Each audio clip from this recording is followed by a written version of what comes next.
Olá, irmãos, a graça e a paz do Senhor Jesus, tudo bem com vocês? Estamos aqui mais uma vez para compartilhar uma palavra devocional para que o Senhor possa falar de forma clara, poderosa ao seu coração. E o texto que eu quero compartilhar com você, ele está lá no livro de 1 Pedro, capítulo 2, os versos 11 e 12.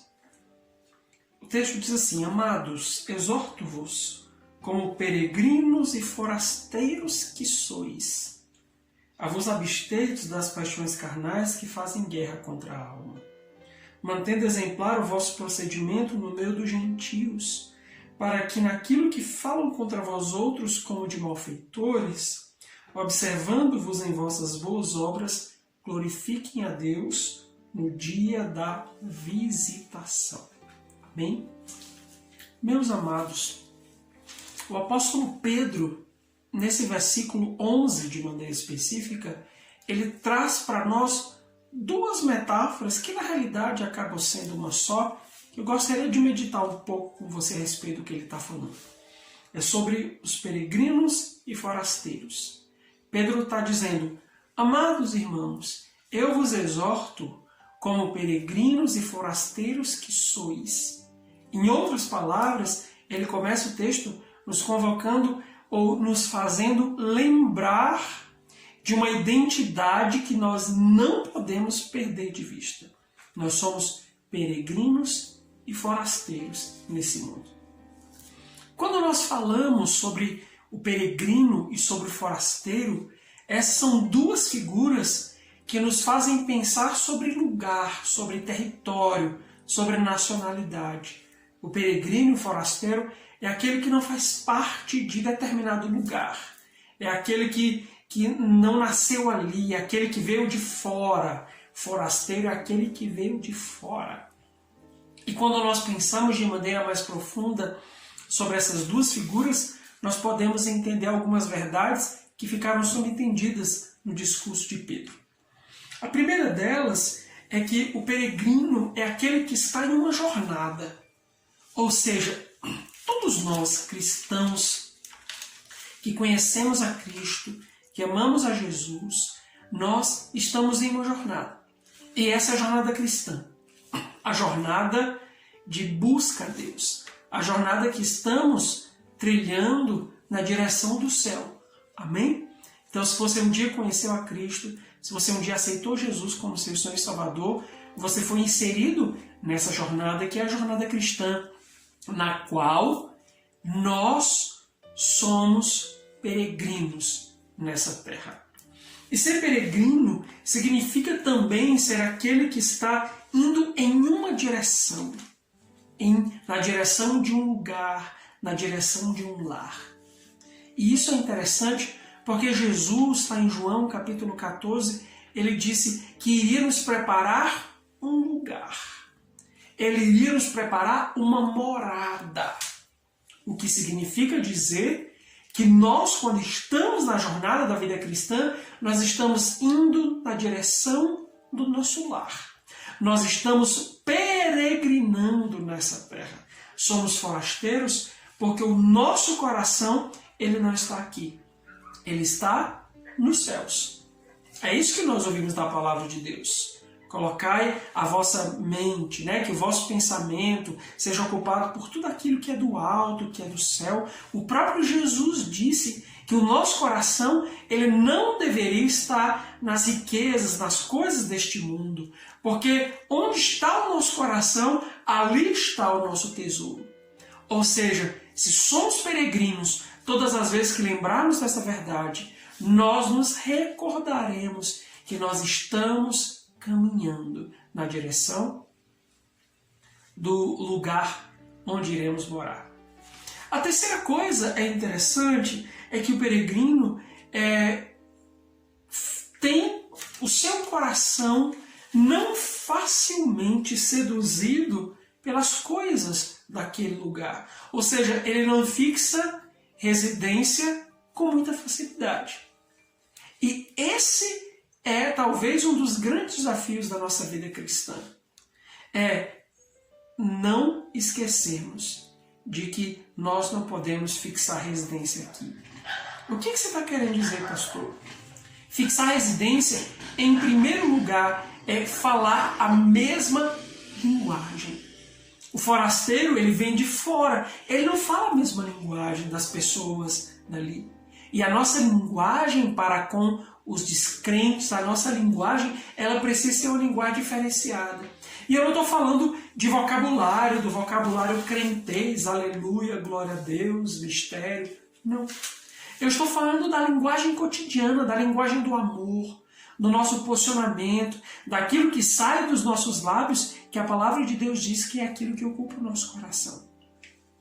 Ou seja, todas as vezes que nós nos lembrarmos que somos peregrinos, nós precisamos avaliar. Estamos falando a mesma linguagem das pessoas do mundo? Estamos falando da mesma forma que aqueles que não têm esperança? Hoje, mais do que nunca, a nossa linguagem precisa ser uma linguagem de esperança. As pessoas estão desesperançosas, desanimadas, amedrontadas. E a linguagem de todos os forasteiros, santos e salvos, precisa ser essa linguagem de esperança, essa linguagem de restauração, que Jesus veio para trazer a reconciliação de Deus aos homens, e Ele pode restaurar a nossa esperança. Outra coisa importante é que o peregrino, ele sabe que ele é estrangeiro. Ele sabe que ele não se adequa àquele lugar. E nós precisamos estar sempre atentos a essa realidade. Nós somos estrangeiros. O nosso coração não pode se amoldar ao lugar onde nós estamos. O problema é que muitos cristãos, eles se moldam facilmente aos lugares onde eles estão. Se no lugar onde eles estão existe perversidade, existe fofoca, existe mentira, existe contenda, eles acabam se misturando com uma facilidade muito grande. Esqueceram-se que são forasteiros, que não pertencem a esse lugar. Esqueceram que são peregrinos, que são estrangeiros em uma terra estranha. Esse tem que ser o sentimento que ocupa o nosso coração. É que somos estrangeiros, que não pertencemos aqui, que não temos a mesma linguagem e por essa razão não podemos também ter os mesmos costumes. Nos amoldarmos à cultura do lugar onde nós estamos. A palavra de Deus diz: não vos conformeis com este século, com este mundo, com essa geração, mas transformai-vos pela renovação do vosso entendimento, para que vocês possam experimentar qual é a boa, agradável e perfeita vontade de Deus.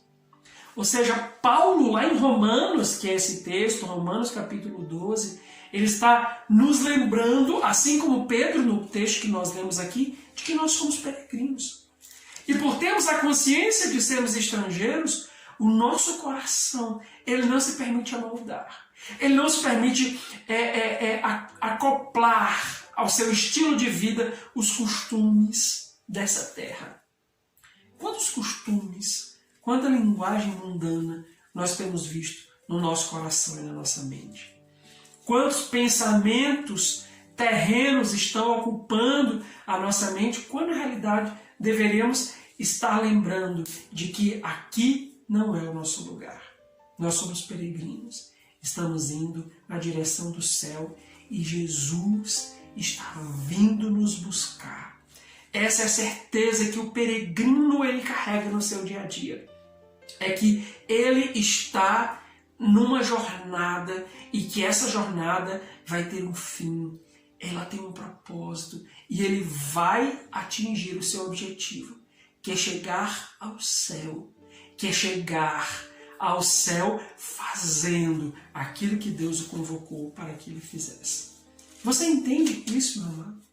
Pedro, o próprio Pedro, nessa mesma carta, no versículo 9, é um versículo bastante conhecido, ele diz, capítulo 2, no verso 9, vocês são raça eleita, sacerdócio real, nação santa, povo exclusivo de Deus. Então, Pedro, ele nos mostra qual é a nossa identidade. Vocês são raça eleita, sacerdócio real, nação santa, povo exclusivo de Deus, e por essa razão não podem se amoldar a esse mundo. Vocês foram eleitos, vocês foram carimbados com todos esses títulos para anunciarem, proclamarem as virtudes daquele que vos chamou das trevas para a sua maravilhosa luz. Aleluia. E no texto que nós lemos, Pedro diz, olha, para que a conduta de vocês, para que o posicionamento de vocês, ao ser observado por aqueles que blasfemam, por aqueles que querem acusar, por aqueles que mentem, essas pessoas possam perceber a diferença, possam ver as boas obras e glorificarem a Deus. Então, o peregrino, ele glorifica a Deus com a sua conduta, com as suas boas obras. Ele não se mistura facilmente, existe algo que é diferente nele. Não são as suas roupas, não é o seu linguajar bonito, mas é o posicionamento do seu coração, é a sua linguagem santa, é aquilo que sai da sua boca, que edifica, que abençoa a vida dos outros. Então a minha oração é para que o Espírito Santo nos ajude a relembrar e a reconhecer quem somos, o nosso status de peregrino, a fim de que o nosso coração não se amolde e acabe tornando parte dessa terra. Que você possa meditar nessa palavra e que o Senhor Jesus te abençoe profundamente. Amém? Deus abençoe você.